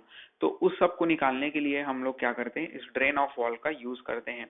अदरवाइज पानी क्या हो जाएगा, पॉल्यूट हो जाएगा। It is located at the dead end और low point in pipeline, and it is provided for the drain of the pipe, removing sand silt deposit, जो भी सैंड सिल्ट वगैरह डिपॉजिट हो गया है जाके, वो सबको निकालने के लिए हम लोग इसका यूज करते हैं इन the pipe, and for the inspection and repair purpose के लिए भी इस कोर वॉल का यूज किया जाता है। ठीक है, तो इंस्पेक्शन एंड रिपेयर पर्पस के लिए भी इसका यूज किया जाता है। प्रेशर रिलीफ वॉल क्या होता है, नाम से समझ में आ गया होगा। प्रेशर रिलीफ वॉल क्या होता है, it is provide to protect the possible damage due to the excessive pressure. जो भी एक्सेसिव प्रेशर पानी के कारण आ सकते हैं, उस प्रेशर को कम करने के लिए, हटाने के लिए हम लोग प्रेशर रिलीफ वॉल का यूज करते हैं। जनरली इसका यूज वाटर हेमर्स से बचने के लिए किया जाता है। It is provided to protect the possible damage due to the excessive pressure. उसके बाद बोल रहा है these valve are placed at low point, low point में इसको प्रोवाइड किया जाता है जहां पर आपका पानी रिटर्न हो रहा है। ठीक है ना, तो इसका कहाँ पर प्रोवाइड किया जाता है, लो पॉइंट में प्रोवाइड किया, पानी रिटर्न हो रहा है ऐसा बोलना सही नहीं होगा, पानी आ रहा है, ऐसा भी हो सकता है ना। तो पानी आ रहा है जहाँ पर हाई प्रेशर से, तो लो पॉइंट में ही जनरली पानी क्या होगा, हाई प्रेशर से आएगा ना। तो वहां पर हम लोग क्या प्रोवाइड करते हैं, प्रेशर रिलीफ वाल्व प्रोवाइड करते हैं। ठीक है, तो it is usually provided on the upstream side of the sluice valve. Sluice valve के अपस्ट्रीम में प्रोवाइड किया जाता है प्रेशर रिलीफ वाल्व को, to protect against water hammer pressure. Water hammer pressure से बचाने के लिए हम लोग क्या करते हैं, प्रेशर रिलीफ वाल्व को प्रोवाइड करते हैं। And resulting from the sudden closure, मतलब वाटर हेमर प्रेशर किसके कारण आता है, sudden closure of the wall के कारण आता है। जब हम लोग स्लूइड गेट को, जो गेट ही तो है ना स्लुइस गेट, ठीक है, जो रेगुलेट करने का काम कर रहे हैं, पढ़े थे ना, तो उसको हम लोग अगर बंद कर देंगे, तो बंद करेंगे तो पानी अचानक से प्रेशर लगाएगा उस गेट में। तो उस गेट को प्रेशर से बचाने के लिए हम लोग उससे जस्ट पहले अपस्ट्रीम साइड में प्रेशर रिलीफ वाल्व प्रोवाइड कर देते हैं। ठीक है, जिससे वाटर हेमर प्रेशर से बचा जा सके। आगे समझ में मेन होल क्या होता है, तो मेन होल तो आप लोग जान रहे होंगे, ये सीवरेज वाला मेन होल नहीं है, ये पाइप सिस्टम के लिए है, मतलब supply system, water supply system का मेन होल है। तो ये भी वैसे ही है कि जहां जहां पर आपका जंक्शन होगा, जहां पर ग्रेड आपका चेंज होगा, तो हर वहां पर क्या होगा, मेन होल प्रोवाइड किया जाएगा। इंस्पेक्शन पर्पज से, रिपेयर पर्पज से मेन होल को प्रोवाइड किया जाता है। तो it is provided at the suitable interval along the pipeline, मतलब प्रॉपर इंटरवल में प्रोवाइड करेंगे। इंस्पेक्शन और रिपेयर पर्पज से प्रोवाइड करते हैं। इंटरवल जो होता है वो 300 से लेके 600 मीटर का होता है। ठीक है, 300 से लेके 600 मीटर का होता है। वाटर सप्लाई सिस्टम का मेन होल है ये। सीवरेज सिस्टम से इसको कनेक्ट मत करना, सीवरेज सिस्टम में पढ़ेंगे। तो ये जो है 300 से 600 मीटर के डिस्टेंस में हम लोग प्रॉपर इंटरवल में मेन होल प्रोवाइड करते हैं। और ये लार्ज पाइप की बात हो रही है, और जाहिर सी बात है मेन होल लार्ज पाइप में ही प्रोवाइड करोगे। तो लार्ज पाइप के लिए मेन होल जो होगा वो 300 से लेके 600 मीटर के इंटरवल में प्रोवाइड करते हैं। And it is located at the summit and down stream of the main, मतलब कि समिट पॉइंट में लोकेट होगा and down stream of the main wall में प्रोवाइड करते हैं, जंक्शन में प्रोवाइड करते हैं। ठीक है, आगे देखते हैं फायर हाइड्रेंट्स क्या होते हैं। फायर हाइड्रेंट्स वही मैं बताया था ना, फायर हाइड्रेंट्स क्या होता है।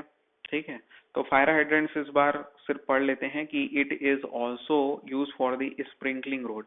मतलब जो फायर हाइड्रेंट्स जो होते हैं उसका यूज हम लोग जब रोड को स्प्रिंकल करना हो, रोड को मतलब साफ करना हो, तो फ्लशिंग ऑफ स्ट्रीट, ये सब के लिए हम लोग फायर हाइड्रेंट्स का यूज करते हैं। और it is located at the all important road junction, her road junction में फायर हाइड्रेंट्स तो होते हैं। एंड एट प्रॉपर इंटरवल हम लोग फायर हाइड्रेंट्स को प्रोवाइड करते हैं। इंटरवल जनरली 300 मीटर का होता है, हर 300 मीटर में फायर हाइड्रेंट प्रोवाइड करते हैं।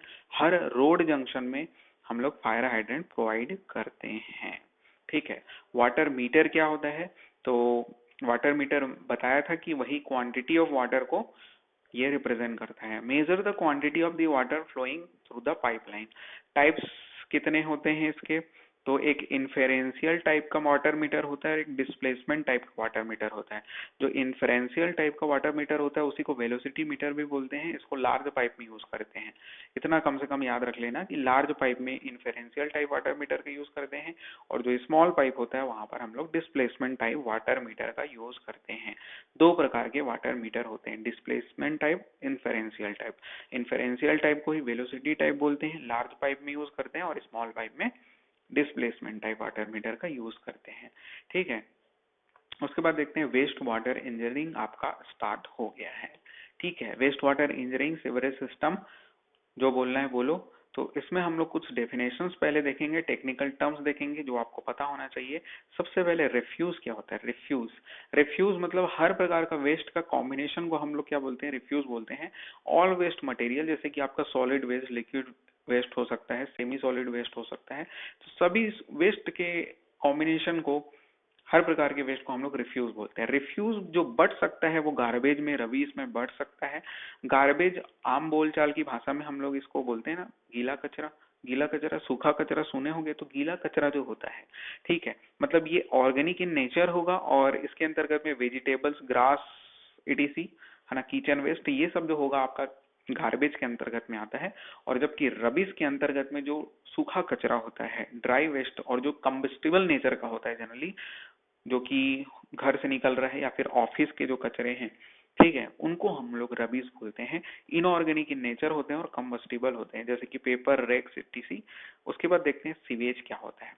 इसको आप ध्यान से समझते जाना। सीवेज क्या होता है? सीवेज मतलब कि हर वो वेस्ट जो कि आपका सीवरेज सिस्टम में जा रहा है, मतलब कि सीवर एक पाइप होता है। मैं क्या बोला?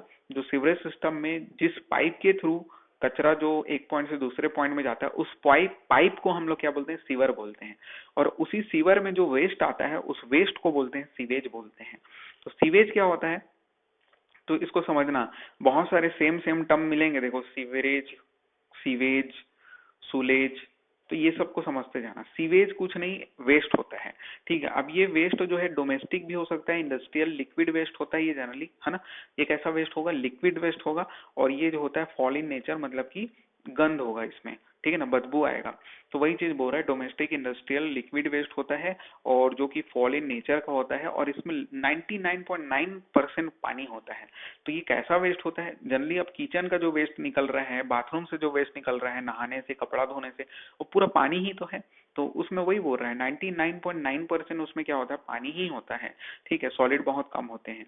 तो वही होता है, उसी को हम लोग सीवेज बोलते हैं। आगे समझ में। अब ये सैनिटरी सीवेज क्या होता है, इस पॉइंट को समझना। सैनिटरी सीवेज, डोमेस्टिक सीवेज और इंडस्ट्रियल सीवेज दोनों के कॉम्बिनेशन को ही सैनिटरी सीवेज बोलते हैं, और कुछ नहीं है। तो सीवेज का ही एक टाइप मिल गया आपको। सैनिटरी सीवेज क्या होता है? तो सीवेज तो एक वेस्ट होता था, लिक्विड वेस्ट, और जब डोमेस्टिक और इंडस्ट्रियल दोनों वेस्ट को मिला दोगे तो उसी को सैनिटरी सीवेज बोलते हैं, और कुछ नहीं होता। सुलेज क्या होता है? सुलेज जो होता है, waste water from the bathroom, kitchen, wash basin, it is less foul in nature. एक मिनट रुकना, अब यहाँ पर कंफ्यूज हो गए होगे। ऊपर में भी वही बता दिया, नीचे में भी वही बता दिया।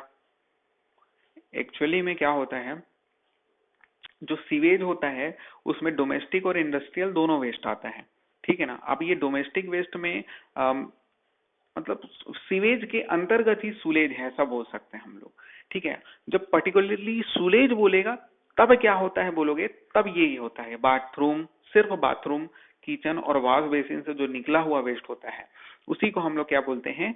क्या बोलते हैं? सुलेज बोलते हैं। और ये लेस फॉल इन नेचर होता है, जाहिर सी बात है, ठीक है ना। ये लेस फॉल इन नेचर होता है, जबकि सीवेज जो है वो ये सब तो होता ही है, उसके अलावा इंडस्ट्रियल वेस्ट भी होता है, और उसके अलावा डोमेस्टिक अन्य प्रकार के जो वेस्ट होते हैं वो सब भी सीवेज के अंतर्गत में आते हैं, ठीक है।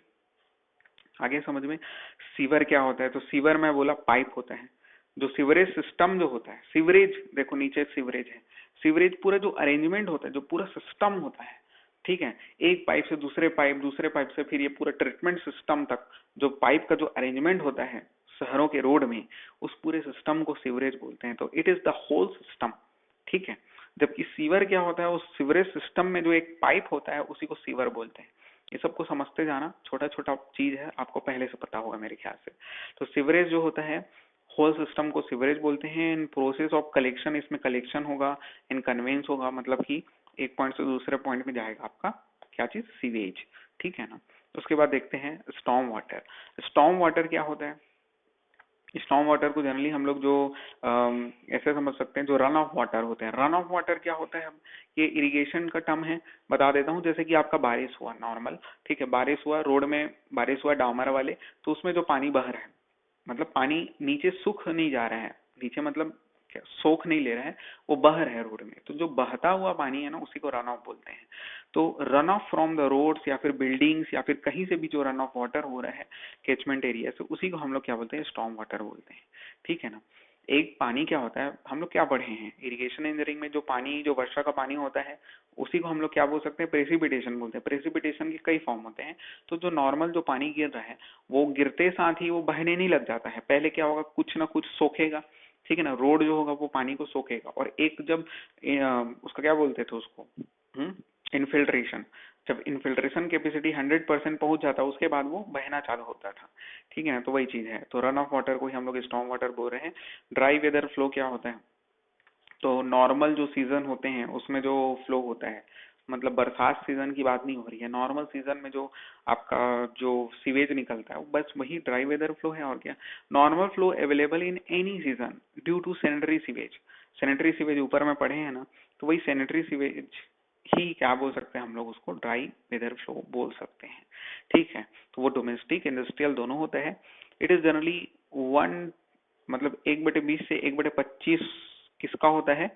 मानसून के होता है। मतलब जो मानसून जो वर्षा में जो रहेगा, फ्लो, उसको वेट वेदर फ्लो बोल सकते हैं। तो उसके कंपैरिजन में ये किसका होता है, कितना होता है, 1/28 टू 1/25 होता है, ठीक है ना।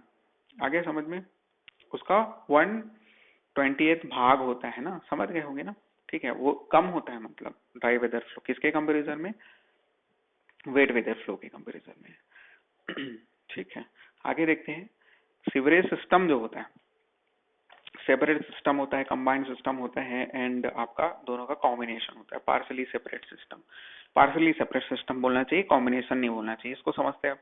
सेपरेट सिस्टम मतलब जैसे कि आपका सैनिटरी सीवेज के लिए एक अलग सीवर होगा, और जो रन ऑफ वाटर है उसके लिए अलग सीवर होगा। अब दोनों टर्म मैं बता चुका हूँ, सैनिटरी सीवरेज मतलब सैनिटरी सीवेज क्या होता है वो भी बता चुका हूँ। सैनिटरी सीवेज के लिए एक सेपरेट पाइप या फिर सेपरेट सीवर, और जो स्टॉर्म वाटर है उसके लिए एक अलग सीवर, मतलब कुल मिला के जो बरसात का पानी जो रन ऑफ वाटर है उसके लिए एक अलग सीवर। तो उसी को हम लोग सेपरेट सिस्टम बोलते हैं। इस प्रकार के सिस्टम का यूज जनरली कहाँ पर होगा, ऐसे कंट्री में होगा जहां पर रेनफॉल जो है वो मतलब कि उसका पर्टिकुलर सीजन तक ही रहता है, उसके बाद नहीं होता है। ठीक है, समझ में आ रहा हो ना, मतलब पूरे वर्ष भर पानी नहीं गिरता है जहाँ, वहां पर जनरली सेपरेट सिस्टम का यूज किया जाता है। और कंबाइंड सिस्टम का यूज जिसमें दोनों जो सीवेज है वो एक ही पाइप में हो, मतलब क्या बोले, रन ऑफ वाटर भी एक ही पाइप में हो और जो सैनिटरी सीवेज है वो भी एक ही पाइप में हो, उसको कंबाइंड सिस्टम बोलते हैं। जहाँ वर्ष भर पानी होता है, ऐसे कंट्री में हम लोग किसका यूज करेंगे, सीवेज सिस्टम का यूज करेंगे। तो समझ में आ गया होगा इंडिया में कौन सा सिस्टम यूज होगा, तो सेपरेट सिस्टम का यूज इंडिया में होता है, क्योंकि यहाँ जो रेन वाटर होता है एक पर्टिकुलर एक सीजन में ही होता है ना। उसके बाद फिर पार्सली सेपरेट सिस्टम क्या होता है, तो ये सेपरेट सिस्टम की तरह ही होता है, लेकिन कुछ जो स्टॉर्म वाटर होते हैं वो भी अलाउ होते हैं। तो पार्सली सेपरेट सिस्टम में सेपरेट सिस्टम के अलावा मतलब जो सैनिटरी सीवेज तो जाता ही है, साथ ही साथ कुछ स्टॉर्म वाटर बोलने से जो आपका थोड़ा बहुत जो बिल्डिंग का जो पानी होता है, वर्षा का पानी, वो भी अलाउ होता है सेम सीवर में। तो उसी को हम लोग पार्सली सेपरेट सिस्टम बोल सकते हैं। ठीक है, अब तो आप उसी को एक एक करके देख लें क्या। सेपरेट सिस्टम जो होता है वो सैनिटरी सीवेज और स्टॉर्म वाटर को सेपरेटली क्या करता है, कलेक्ट करता है और उसके बाद कन्वे करता है, उसका कन्वे मतलब समझ गया ना, और उसके बाद डिस्पोज ऑफ कर देता है। ठीक है, जहाँ पे भी आपका डिस्पोजल करना है उसको, ठीक है, जहाँ पर नदियों में हो रहा है तो नदी में, समुद्र में होना है तो समुद्र में। In area of the uneven rainfall in year, मतलब कि ऐसे एरिया में जहां पर आपका रेनफॉल अनइवन है ना, वहां पर हम लोग सेपरेट सिस्टम का यूज करेंगे। Where deep excavation is not possible, मतलब कि जहां का जो जमीन है, क्या बोलना चाहिए, मिट्टी हार्ड है, ठीक है ना, सॉफ्ट नहीं है, तो वहां पर हम लोग सेपरेट सिस्टम का यूज करेंगे। क्योंकि इस कंबाइंड सिस्टम के लिए हम लोग को ज्यादा गड्ढा करना पड़ेगा, है ना, जो पाइप होगा वो उसका साइज बहुत बड़ा होगा कंबाइंड के लिए, और सेपरेट के लिए कम डायमीटर का पाइप यूज करते हैं। तो इसलिए डीप एक्सकेवेशन जहां पर पॉसिबल नहीं है वहां पर हम लोग सेपरेट सिस्टम का यूज करेंगे। हिली एरिया में जनरली सेपरेट सिस्टम का यूज किया जाता है। तो हिली एरिया याद रखना कि हिली एरिया में भी सेपरेट सिस्टम का ही यूज किया जाता है। कंबाइंड सिस्टम जो होता है बोल रहे हैं कि जो सैनिटरी सीवेज है और उसके अलावा जो स्टॉर्म वाटर है दोनों एक ही सीवर में होगा कलेक्ट, और उसके अलावा कन्वे होगा फिर उसके बाद, है ना। तो वही चीज है, सेम कंडीशन में ये क्या होगा, कलेक्ट होगा। When rainfall is evenly distributed, जब आपका पानी वर्षा साल भर यूनिफॉर्मली हो रहा है, साल भर यूनिफॉर्म हो रहा है, इवनली हो रहा है, तो वहां पर हम लोग क्या करते हैं, कंबाइंड सिस्टम का यूज करते हैं।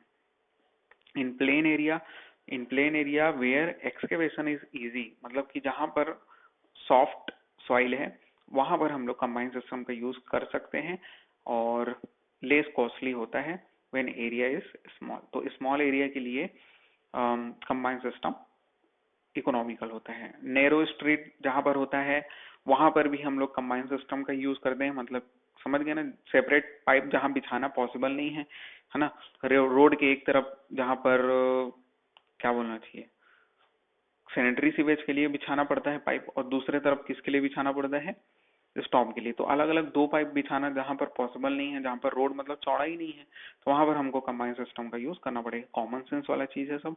आगे देखते हैं partially separate system. Partially separate system जो होता है, carrying the sewage discharge plus part of the storm drainage. मैं बोला ना, तो वही है जो सीवेज डिस्चार्ज तो कलेक्ट करता ही है, उसके अलावा जो पार्ट ऑफ स्टॉर्म वाटर है स्टॉर्म ड्रेनेज है उसको भी कलेक्ट करता है, जैसे कि आपका रूफ हो गया, कोर्ट यार्ड्स हो गया, मतलब आंगन, घरों का छत, ये सब से जो पानी निकल रहा है वो सबको भी कलेक्ट करता है एक ही पाइप में, तो उसको पार्सली सेपरेट सिस्टम बोलते हैं। Classification of sewer. सीवर बहुत सारे प्रकार के हो सकते हैं, इसको समझना, ठीक है ना, कंफ्यूज मत होना। तो हाउस सीवर, हाउस सीवर क्या होता है, तो घरों में जो प्लम्बिंग सिस्टम होता है, ठीक है, जो एक नल से दूसरे नल में, टंकी से नल में जो पाइप आपका बिछा रहता है, ठीक है, और उसके बाद फिर जो वॉश बेसिन वगैरह जो रहता है, सिंक जो रहता है, उससे फिर आपका कहाँ जाता है पाइप, वो फिर जाता है आपका जो मतलब प्लम्बिंग सिस्टम का पानी जहां पर डिस्पोज ऑफ होता है, और उसके बाद जो पाइप बिछा रहता है, और वो फिर कहाँ निकलता है आपका, जो आपका मेन, क्या बोलना चाहिए, आउटलेट है आपके घर का, वहां से निकलता है, और वहां से वो फिर वो कहाँ से मिल जाता है, लेटरल पाइप में मिल जाता है, या फिर ब्रांच पाइप में जो सीवरेज सिस्टम का रहता है वहां पर मिल जाता है, घरों के सामने जो पाइप रहता है सीवर वाला, ठीक है। तो घरों का जो सीवेज सिस्टम है, ऐसा बोल सकते हो, जो घरों में जो अरेंजमेंट है सीवेज का, ये सीवर का, ठीक है ना, मतलब छोटे छोटे पाइप प्लास्टिक के रहते हैं ना, ठीक है, जो जमीन के अंदर में रहते हैं, आपको दिखता भी नहीं होगा वो, उसी को हम लोग क्या बोलते हैं, हाउस सीवर बोलते हैं। तो sewer pipe carrying the sewage from building to the point of immediate disposal, ठीक, उसी को हम लोग हाउस सीवर बोलते हैं। लेटरल सीवर क्या होते हैं, तो जहां पर हाउस सीवर मिलता है, हाउस सीवर का जो एक क्या होगा, आउटलेट पॉइंट होगा, मैं बोला, जहां पर ये घरों से बाहर निकलेगा, जस्ट वो किससे जाके मिल जाएगा, इसी लेटरल पाइप से ही तो मिलेगा ना, लेटरल सीवर से जाके मिलेगा, और फिर यही लेटरल सीवर आगे ले जाएगा आपका जो सब मेन पाइप या फिर मेन पाइप से जाके जोड़ेगा। मेन पाइप मतलब अभी पाइप बोल दे रहा हूँ, पाइप मतलब वो सीवर से जाके जोड़ेगा, है ना, और फिर वो जो मेन सीवर होगा वो ट्रीटमेंट सिस्टम में जाएगा, ठीक है, ट्रीट होने के बाद फिर वो पानी क्या हो जाएगा, डिस्पोज हो जाएगा नदियों में या फिर समुद्र में, ठीक है, जहां भी डिस्पोज होना है। आगे समझ में लेटरल सीवर क्या होता है, तो लेटरल सीवर जो इमीडिएटली जो डिस्पोज हुए रहता है हाउस सीवर, उसको कलेक्ट करने का काम करता है। तो वही बोल रहा है कि a sewer which receive the discharge from a number of the independent house, ठीक है, तो ये रिसीव करने का काम करता है, कहाँ से डिस्चार्ज हुए सीवेज को, घरों से, इंडिपेंडेंट हाउसेस जो डिस्चार्ज हुए रहता है, और इसी को हम लोग ब्रांच सीवर भी बोलते हैं, ठीक है। लेटरल सीवर को ही ब्रांच सीवर भी बोलते हैं, और कभी कभार सबमेन सीवर भी बोल देते हैं, ठीक। इसके बाद देखते हैं ट्रंक या फिर मेन सीवर। मेन सीवर को ही ट्रंक सीवर भी बोलते हैं, ठीक।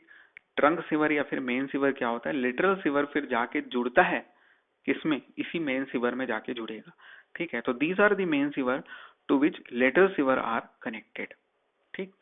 फिर आगे फिर मेन सीवर का क्या बताया, आगे कहाँ जाता है, ये ट्रीटमेंट प्लांट में जाएगा, वहां पानी को, देखो होता क्या है कि पानी को डिस्पोज ऐसी डायरेक्टली नदियों में नहीं कर दिया जाता है, क्योंकि पानी वो जो सीवेज होगा वो क्या है, अभी क्या है, हानिकारक है, नदियों में जाके डिस्पोज कर दोगे, तो इसलिए उसको पहले ट्रीट किया जाता है, ठीक।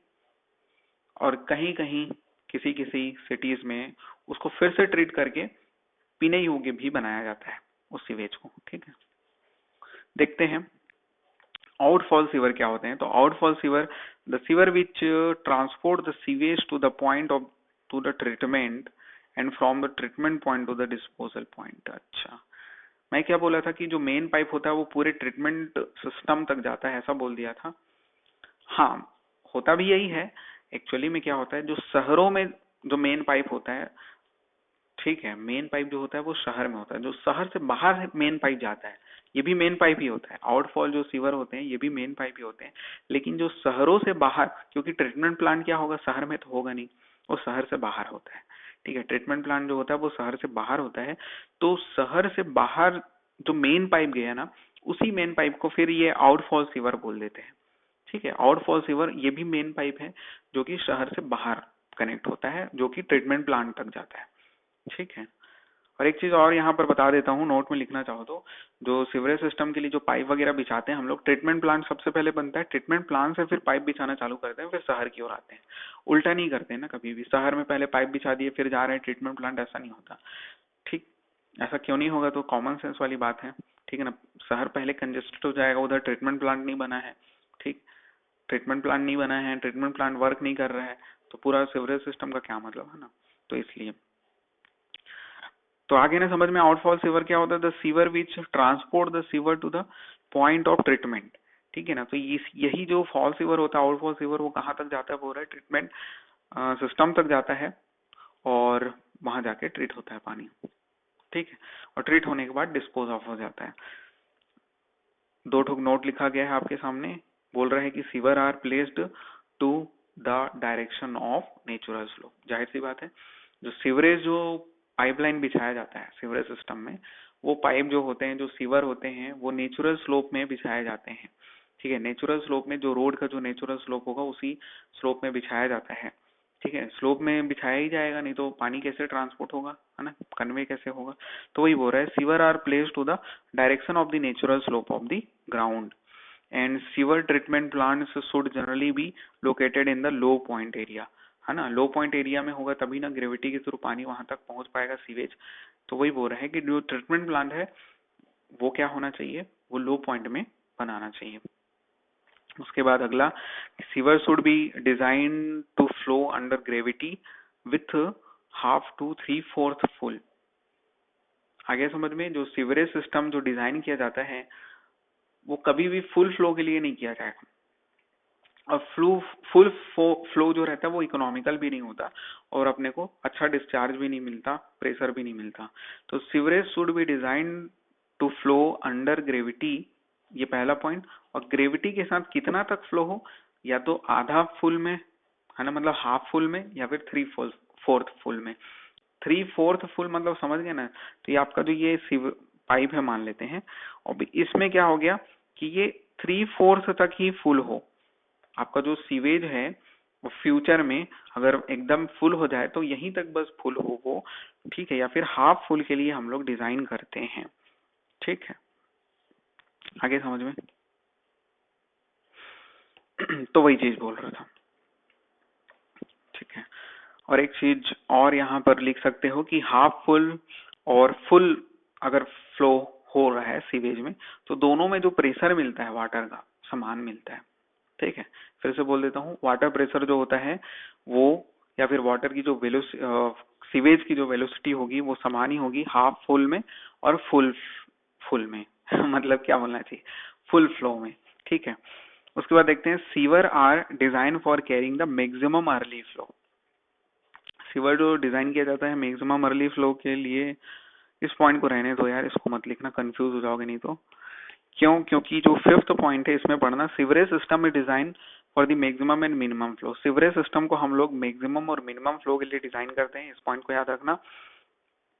ठीक है, मैक्सिमम और मिनिमम फ्लो के लिए, जबकि एवरेज फ्लो के लिए डिजाइन किया जाता है, एवरेज फ्लो के लिए डिजाइन किया जाता है ट्रीटमेंट यूनिट को। ठीक है, जहां पर आपका सीवेज जाके ट्रीटमेंट होगा तो उस ट्रीटमेंट यूनिट को डिजाइन एवरेज फ्लो के लिए किया जाता है, जबकि मैक्सिमम और मिनिमम फ्लो के लिए सीवेज सिस्टम को डिजाइन किया जाता है। ये जो था टाइम में था, है ना, और ये फ्लो में है। ठीक, इसलिए बोल रहा था इसमें कंफ्यूज हो सकता है। मैक्सिमम अर्ली फ्लो के हिसाब से सीवरेज को डिजाइन किया जाता है। इंपॉर्टेंट भी नहीं है, चौथा नंबर का जो नोट है, इसलिए उसको मैं नहीं लिखने बोल रहा हूँ। खैर आगे बढ़ते हैं। ड्राई वेदर फ्लो का क्वेश्चन आ गया, ड्राई वेदर फ्लो बताओ बोल रहा है। Find out the dry weather flow produce by the community with population. Population दिया गया है कि 1 लाख पॉपुलेशन है, supply water at the rate of, मतलब इतने रेट से वाटर सप्लाई हो रहा है 175 litre per capita per day. ठीक है, and 75% of which become a sewage, और जितना भी सप्लाई हो रहा है उसमें 75% पानी सीवेज बन जा रहा है। ठीक है, अच्छा, यहाँ पर नोट में आपको लिखा गया है एक और पॉइंट कि net quantity of the sewage जो होता है वो 75 to 80% of the water supply होता है। अब यहाँ पर कंफ्यूज मत होना, जो हमारे घरों में तो पानी आया, ठीक है, अब उसका जो 75 to 80%, मतलब कुछ कंज्यूम करेंगे ना हम लोग पानी को। ठीक है ना, ऐसा तो नहीं है जितना पानी आ रहा है पूरा पानी सीवेज में निकल जाएगा, कुछ कंज्यूम होगा। ठीक है, तो बहुत सारी चीजों में, और उसके बाद 75 to 80% जो वाटर सप्लाई होता है ना, वो सीवेज में कन्वर्ट होता है, नेट क्वांटिटी ऑफ सीवेज, यही चीज होता है। तो नेट क्वांटिटी ऑफ सीवेज कितना होता है? तो 75 to 80% of the water supply होता है, जितना भी वाटर सप्लाई होता है उसका। यहाँ पर कंफ्यूज मत होना, इसलिए मैं बोला क्योंकि ऊपर हम लोग पढ़े थे कि सीवेज जो होता है उसमें 99.9% वाटर होता है, सीवेज में 99.9% वाटर होता है, जो कि कन्वर्टेड हो चुका है। लेकिन जो कन्वर्ट होता है, जितना वाटर सप्लाई हो रहा है, वाटर सप्लाई का कितना परसेंट कन्वर्ट होता है सीवेज में बोल रहा है, ठीक है ना। थोड़ा सा शांत दिमाग से पढ़ना, समझ में आएगा। 75 to 80% वाटर सप्लाई का वो सीवेज में कन्वर्ट होता है, और जो सीवेज में कन्वर्ट हो चुका है उसका उसका 99.9% क्या होता है, भाग पानी होता है। ये सीवेज का आया समझ में, तो वही चीज है। अब यहाँ पर ड्राई वेदर फ्लो निकालने का एक फॉर्मूला दे दिया गया है कि बस इस फॉर्मूला को देख लो। पॉपुलेशन, पॉपुलेशन को मल्टीप्लाई कर देना पर कैपिटा वाटर जो भी है सप्लाई उससे, और फैक्टर से। अब ये फैक्टर क्या है, फैक्टर मतलब जितना पानी वही कन्वर्ट हो गया ना। 75 to 80% वाटर सप्लाई जो होता है, वाटर सप्लाई का वो नेट सीवेज में कन्वर्ट हो गया, वो वही चीज फैक्टर है। मतलब फैक्टर जनरली क्या होगा, क्वेश्चन में अगर नहीं दिया है तो भी आपको पता होना चाहिए कि इस फैक्टर की जगह में मैं कितना पुट करूंगा, 75 to 80%, जितना मर्जी आप पुट कर सकते हैं। वैसे क्वेश्चन में यहाँ पर दिया गया है कि 75% ऑफ विच बिकम्स सीवेज करके, ठीक। तो पॉपुलेशन की जगह में यहाँ कितना रख दोगे, 1 लाख, और पर कैपिटा वाटर सप्लाई कितना दिया गया, 175, और यहाँ पर कितना रख दोगे फैक्टर की जगह में 0.75 रख दोगे क्या, ठीक है। फिर आंसर आ जाएगा आपका, ठीक है। आंसर अब किस में पूछा है वो चीज को ध्यान रखना, मीटर क्यूब पर सेकेंड। इसमें जो आंसर आएगा आप लोग का किस में आएगा ये बताओ। लीटर पर कैपिटा में दिया गया है, पॉपुलेशन दिया गया है, तो ये लीटर पर आवर में आएगा ना answer. Litre per capita, sorry, litre per day में आंसर आएगा, लीटर पर डे। इसको कैलकुलेट करोगे, तीनों को मल्टीप्लाई करोगे तो आंसर किस में आएगा, लीटर पर डे में आएगा। अब आंसर मान लो पूछा है मीटर क्यूब पर सेकंड में, क्योंकि स्टैंडर्ड यूनिट मीटर क्यूब पर सेकंड होता है। डिस्चार्ज का क्वांटिटी मतलब यूनिट यही होता है ना, मीटर क्यूब पर सेकंड। तो लीटर पर डे को आपको मीटर क्यूब पर सेकंड में चेंज करना पड़ेगा। ये चीज इतना आप कर लोगे मेरे ख्याल से। लीटर को मीटर क्यूब में चेंज करने के लिए क्या करोगे, 1000 से डिवाइड करोगे, और डे को सेकंड में तो चेंज कर ही लोगे ना, ठीक है ना।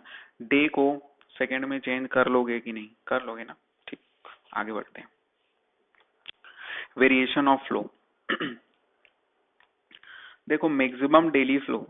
अब इससे पहले आप लोग याद करो, रॉ वाटर में हम लोग क्या पढ़े थे, maximum daily flow 1.8 average daily flow के बराबर होता था। मैक्सिमम अर्ली फ्लो जो होता था वो 1.5 एवरेज डेली फ्लो के बराबर होता था। और maximum hourly flow of maximum day किसके बराबर होता था, 2.7 times of the average daily flow के बराबर होता था, या फिर एवरेज डेली डिमांड बोलते थे वहां पर, उसके बराबर होता था, ठीक है। तो वैसे यहाँ पर भी है, बस वो 1.8 की जगह में 2 आ गया है। तो मैक्सिमम डेली फ्लो क्या हो जाएगा, 2 times of the average daily flow के बराबर हो जाएगा। Maximum hourly flow 1.5 maximum daily flow के बराबर हो जाएगा। Maximum hourly flow of the maximum day 3 times हो जाएगा ना, क्योंकि मैक्सिमम डेली फ्लो की जगह में कितना पुट करोगे, 2 times of the average daily flow put करोगे तो 3 हो जाएगा वो, 1.5 इंटू 2, तो 3 इंटू एवरेज डेली फ्लो हो जाएगा। अब ये मिनिमम थोड़ा सा याद रखना, मिनिमम डेली फ्लो कितने के बराबर होगा, तो minimum daily flow 2/3 of the average daily flow के बराबर होगा। मिनिमम अर्ली फ्लो कितने के बराबर होगा, तो 1/2, मतलब half of the average daily flow के, सॉरी, मिनिमम डेली फ्लो के बराबर होगा, ठीक है। मिनिमम डेली फ्लो के बराबर होगा, half of minimum daily flow के बराबर होगा मिनिमम अर्ली फ्लो। अब मिनिमम डेली फ्लो की जगह में फिर से क्या पुट करोगे, एवरेज डेली फ्लो पुट करोगे, ठीक है। मतलब 2/3 को मल्टीप्लाई हो जाएगा, 2/3 इंटू हाफ, तो क्या हो जाएगा, 1/3 बच जाएगा। तो मिनिमम डेली फ्लो, डेली लिख दिया हूँ यहाँ पर क्या लिख देना, मिनिमम अर्ली लिख देना है ना। Minimum early flow of maximum day कितने के बराबर हो जाएगा, 1/3 of the average daily flow के बराबर हो जाएगा, ठीक है।